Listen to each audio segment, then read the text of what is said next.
Hello, Mirage. Very good to see you, and very kind of you to agree to take part in this roundtable discussion. Well, very good to see you too, and also I'm looking forward to the roundtable. It sounds very exciting. So I want to just put you in context first, if that's all right, because I want people to understand who you are. We, of course, met you when you're at Sky, and I was at the British Council, which is a long time ago now. But can you just explain to people what you were doing at Sky and what's happened in your career since then? Yes, of course. So at the time when we first met, I was head of developers program, and that was very much looking at managing and looking after the technical division that partnered with the creative industries, and that spanned across broadcast, telecoms, and new startups. So that was the kind of environment that I was in at the time, and then moved into becoming future media lead at Sky across all the portfolios with executive sponsorship. So you very much saw the whole process of the necessary engagement by a company like Sky with the creative sector, and then an understanding of actually being able to take that further, because suddenly, in actual fact, in a way, Sky wasn't just part of the sector; it was on the leading edge of it because of all the work with social media. Because this is before really, or just as we're starting out to have social media in itself. Absolutely. I mean, we were pushing the boundaries in terms of tech development. We were looking at interactive television. We were looking at broadband, over, ADSL, so into the set-top box. So we were really bringing together all the different ways in which consumers could interact with content. But the environment that I was leading and part of within Sky Interactive was very much looking at how we educated the industry and informed them of the opportunities, so that they could then have outputs, creative outputs that enabled consumers to engage with content and long form content. So it was very much helping inform, educate, and empower organizations so they could actually then sell. And was it the case also that you were looking for talent?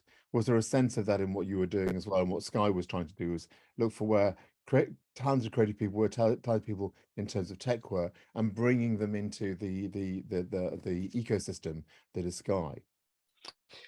Once again, something that started a few years prior to that, because I was chair of the British Interactive Media Association, and we were looking at the skill shortages in the industry.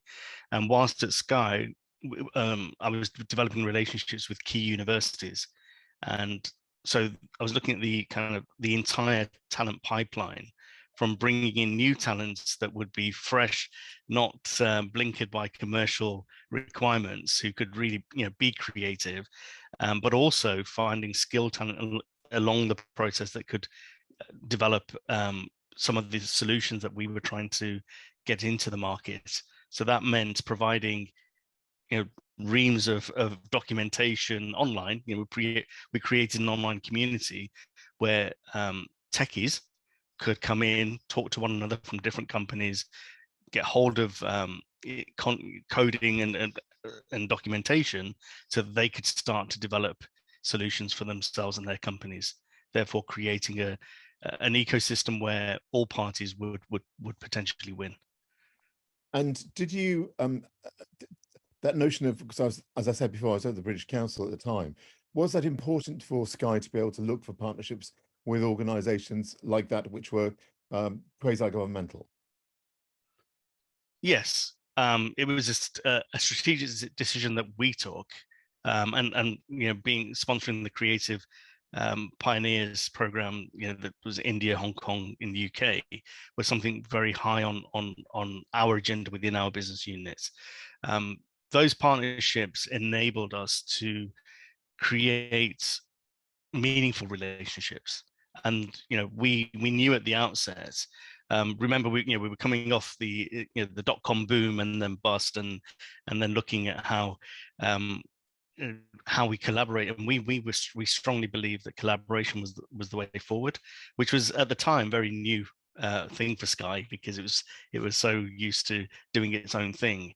And here we were building partnerships, relationships with not just commercial organizations, but the British Council and others, to be able to disseminate and be transparent about what we were doing.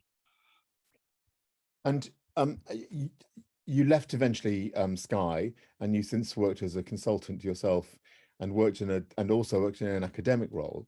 So how different has that change been in terms of the world? And do you think those worlds, as you've shifted through them, have understood the creative economy better or differently from the way in which it was understood necessarily within Sky when you were there? So I think the university and academic institutions that I was partnering with at the time when I was at Sky were already forward thinking. They were, University of Aberdeen, UCL, University of Manchester. There were so many different institutions that we were partnering with that were actually thinking about skill shortages and also partnering with industry. So right now I'm a lecturer in digital marketing at the University of Salford within the business school, teaching undergrad and postgrad, but I also consult as well. And one of the key things that I think the thread that runs from those Sky days to even now is creating talent that is industry ready and making sure that they're exposed to the requirements of industry. And that's where, so I would say that I'm a new type of academic who brings industry experience into the lecture theatre, the online environments, and bringing that kind of industry need and requirement and know-how, so that we balance that with the academic framework. And so that's something that's I see a big shift in terms of how academic institutions are, the moves they're making, especially post 92 universities. The Russell Group universities will, there'll still be a heavy academic focus, but we are very much focused on creating talent that's industry ready, that organizations can then say, right, yes, you've proved that you can do the academic side of things, but also how to execute whatever it may be that we're teaching. One of the questions which always befuddles me in some ways is that this question about how useful a university career is for some sectors of the creative economy, and whether or not, in actual fact, a technical approach, whether that be in terms of the arts, in terms of kind of painting, or in terms of making video games, if that actually might be something which is so technical in a digital way, if a different approach may be more appropriate for them than a university approach, which the university approach has changed over the past 2 decades, certainly, but I still do wonder whether or not actually they might benefit from an approach which is tailored specifically to the way in which they think and learn. I wonder what you think about that. Well, my thoughts are that there's a need for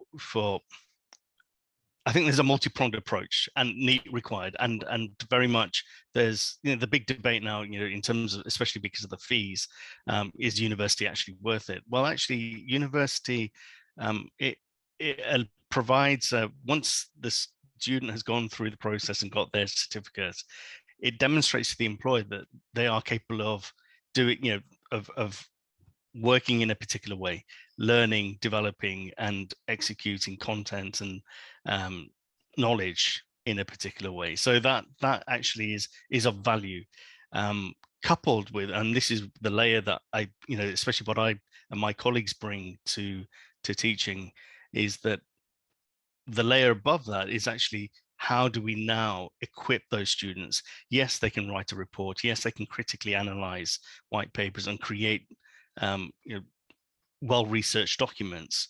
But on top of that, they actually know how to manage certain bits of software. They understand how algorithms are starting to work and how they can utilize and manage those to operate in a digital context.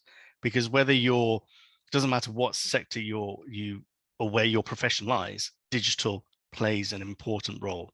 And every organization across sectors and verticals are impacted by tech innovation. And that's because consumers expect that.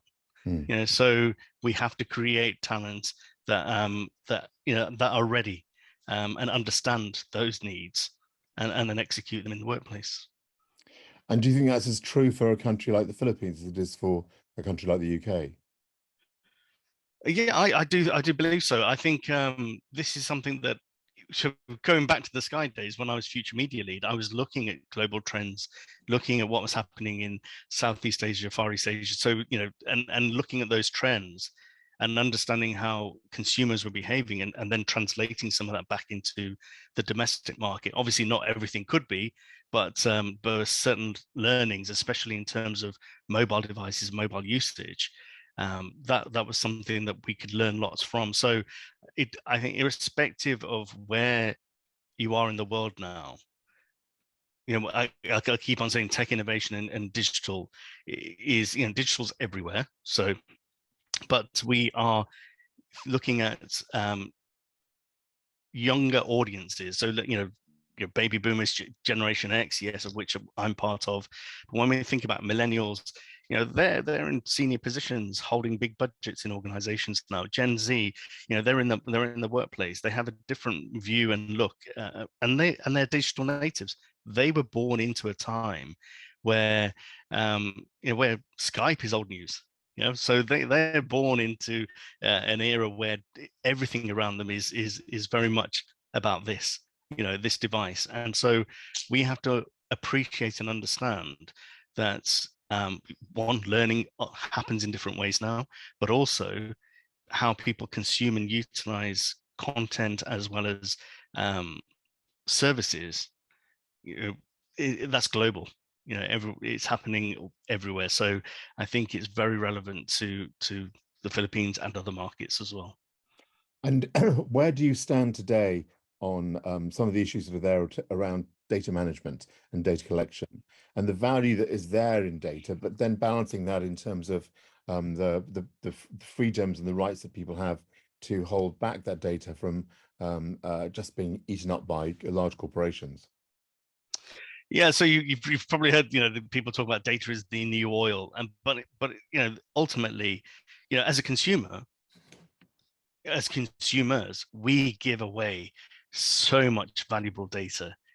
We give away so much information in whereby we've ended up becoming the product. So companies take our data, they use our browsing behavior, they understand how we operate online, and then they sell that back to us. So there's an argument to say, well, actually, as consumers, we should be rewarded for that. And there are some commentators in the industry who are saying, that that should happen. From an organizational perspective and from a whether it's policy and governmental, transparency is really important. It's making sure that people know what they're signing up to, why they're signing, and how that data is going to be used. GDPR, very complex, but at the same time is there to protect consumers, you and I, and many others. So it's all about making sure that our data is protected, but at the same time, we need to know and be given the choice on whether we use, download cookies, and know that when we're visiting certain sites that we are signing up to something. Now, in terms of behaviors, most of us, if we're getting something in return, we're quite happy to give away some bits of data. But that should be knowingly, as opposed to hidden them back through the back door. So I think it's important and imperative that organizations do and policy ensure that they protect the rights of consumers in terms of data management and storage. But do you think that consumers understand their rights enough and understand the dangers that are there to be able to make a valid judgment about those things? I think if you look at it as thing. I think it's a generational thing. I think coming back to the baby boomers, the Gen X's, they're probably a bit more cautious about what data they give away.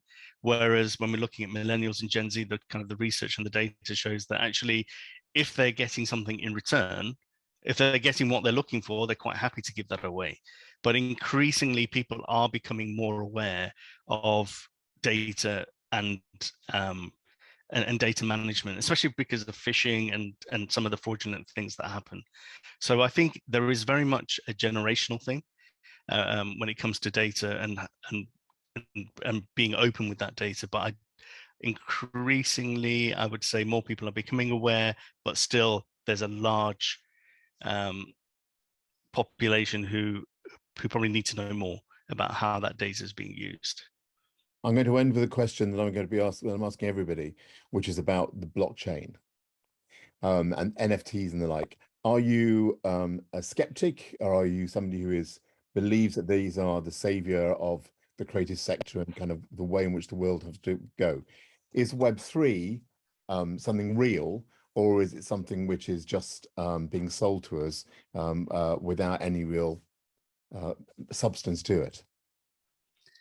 So let's break that down. Blockchain, for a start, I think is it's being used already. It's being utilized in a way to make sure that, from whether you're buying something in a supermarket, that the blockchain allows you to know where that was sourced and even to what farm or where that product came from. Blockchain plays a very valuable role, but also is it's a risk to established markets because it essentially cuts out the middleman. And so I think as a technology, as a way to be clear about the provenance of certain products and services, it's there, it's already being used. It's only a matter of time before it becomes mainstream. When I say mainstream, trusted by all parties and consumers, and it becomes the de facto kind of, if it's blockchain, in terms of behaviors and mindsets, that we start to say, well, actually, I trust that more, or I trust that. And so how we go about it. NFTs obviously went through a bit of a, I want to say crazy, but it was, the last few months, or let's say 8 months, 12 months, was really interesting to see what was happening with NFTs and people buying, digitized dots for ridiculous amounts of money.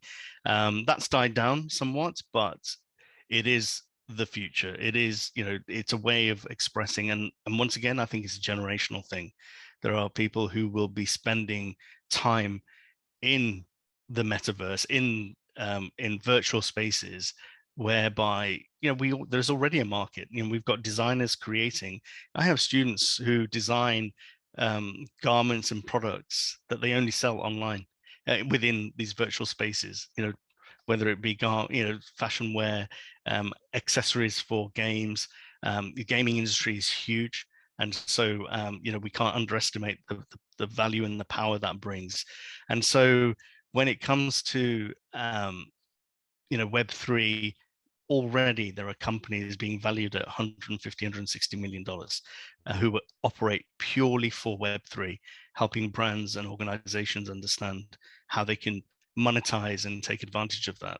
Only recent, I think at the MTV Awards, there was a performance done within the virtual world. So it's I say it's the future. It will become mainstream and normal, and much more normal to those younger audiences than to you or I. And so my job is to make sure to understand that it's there, help brands and organizations understand how they can take advantage and exploit it in a positive, in the right way. But in terms of audience types, it's the natural progression. When www came about, and we were talking about internets back in the late 1999 to early 2000s, the big debate was around, it's going to kill the fax machine, and we were talking in that way, and now it's every company was saying, I don't need a website. Well, yes, that was back then. Now we can't imagine a world without that. Yes, quite. Yeah. But so the world through this. Through that. Okay. Well, on that note, let us leave it, and we will look forward to continuing the discussion when we meet later this month. Thank you very much indeed, Mirage. Pleasure. Thank you.